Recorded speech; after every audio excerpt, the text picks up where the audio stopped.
Hello everybody, this is Fernando for the latest Cryptids of the Week video. So I just came back from my week-long vacation, had a blast, did some really great tours.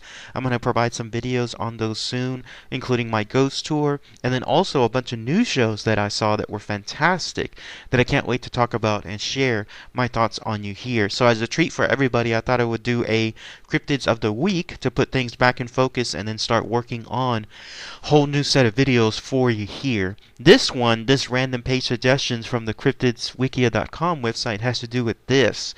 It's an entity of some kind that apparently used to be on a lot of ships, the ones that sailed across different countries, the ones that were from the olden days, and then maybe even up to today's ships. Either way, these entities, or whatever they are, these little cryptids, are there as a way to provide a forewarning sense of doom for the ship and then for the members within the ship itself. Now, actually, this sounds like bad news, but in some ways it isn't, because this forewarning is what it is exactly. It's a warning of what could happen. So in other words, they could actually be a benefit to everyone within the ship. And it has to do with this creature here that you're looking at, which is commonly called a Nissi, which are looking like little light elves in some cases, and in other places ghosts, and then in other places more on the lines of average men. So let's go ahead and let's share all the information tied to this cryptid of the week, this Nissi.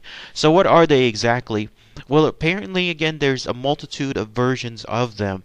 The most common sighting seems to be that they're little light elves. Think of your average dwarf, like in the medieval times, medieval stories. Think of elves like you hear and read in some of the Disney movies, that kind of stuff. They look just like them, and they apparently live within ships. Their whole role is they either move with the ship itself, or the ship happens to come across their area, and then they in turn move with it. Either way, though, they seem to be more ethereal, like they don't have a physical presence of some kind. And the reason for this is because in some cases they seem to be ghosts, like they seem to act like ghosts, like they can phase in and out of, I guess, the realm of existence within that ship. And that's why they are not seen, and in some cases when they are seen, they're not seen in their entire look, like their entire apparition. In fact, the way they're usually described is, besides being as elves, they have these short legs, usually commonly associated with dwarves. They have a short stature, and as far as their attitude, they seem to be known as being playful and then mischievous at the same time. So if you've ever heard about those gremlins, the ones that used to plague apparently a lot of the airplanes back during World War II, same concept, but imagine that within a seafaring ship, one that's crossing between different countries. There they are, long lost at sea. Lost, in other words, I mean, not lost, but you know what I mean. Like, in other words, in sea itself for a long period of time. Things sometimes can go wrong when they shouldn't be. Like, let's say there's a glitch in some apparatus, or something else just looks out of place, like a screw is suddenly loose when it shouldn't have been loose.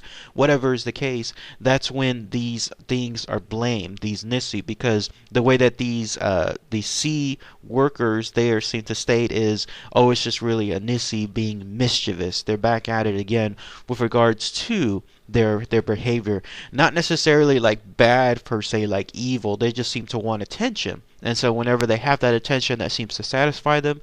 And then that's it. They go back to being in their ethereal state while they hover or stay around that ship.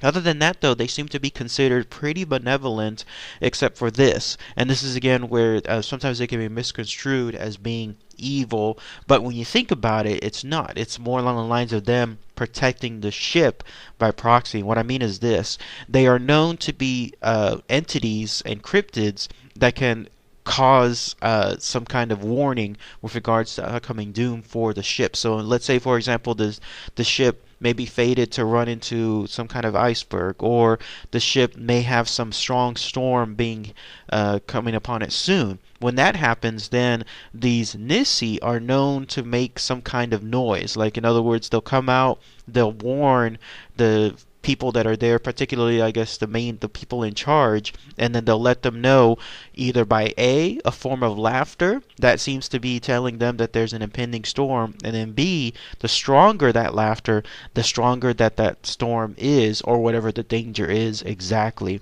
And then once that's communicated, that's it. That's the noise that they create. Then they disappear, and then the people there know that they need to do something. The ultimate warning sign, though, is this: if they are visibly seen abandoning a ship outright, like in other words, they're gone, like people see them jump across the sea or whatever is the case, however they got there in the first place, they in turn do the reverse and get out of there, then that tells them that the ship itself is going to be completely doomed. Like something is going to happen to it that'll make it just outright be destroyed or lead to its destruction.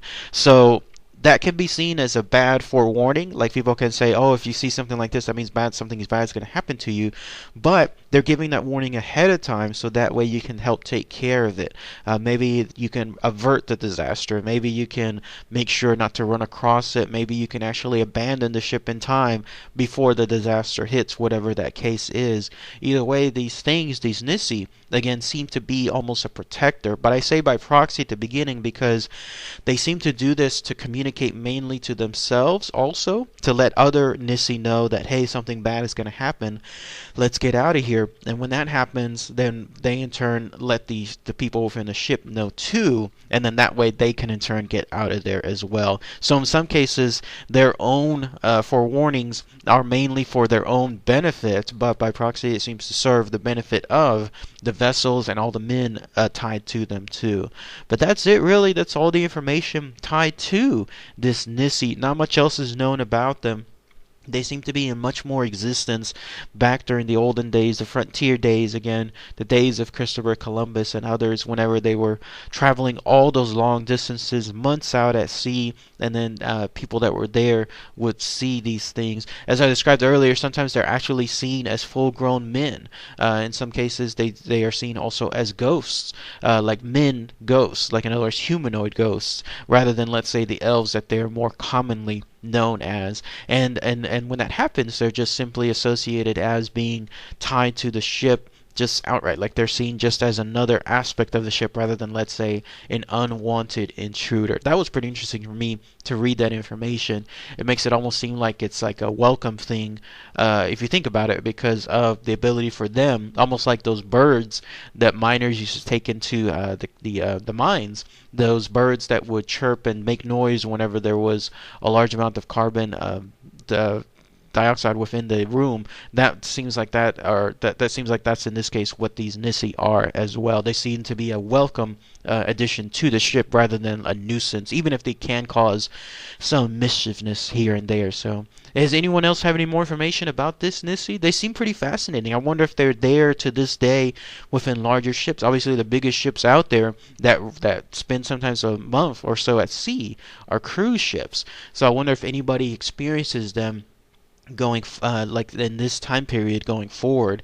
If anyone has, please post those comments below. Anyone else know of other areas within the world that seem to experience them too, either these mischievous beings or the protectors of vessels? That would be really, really good to hear too. So alright everybody, thanks again as always. Take care.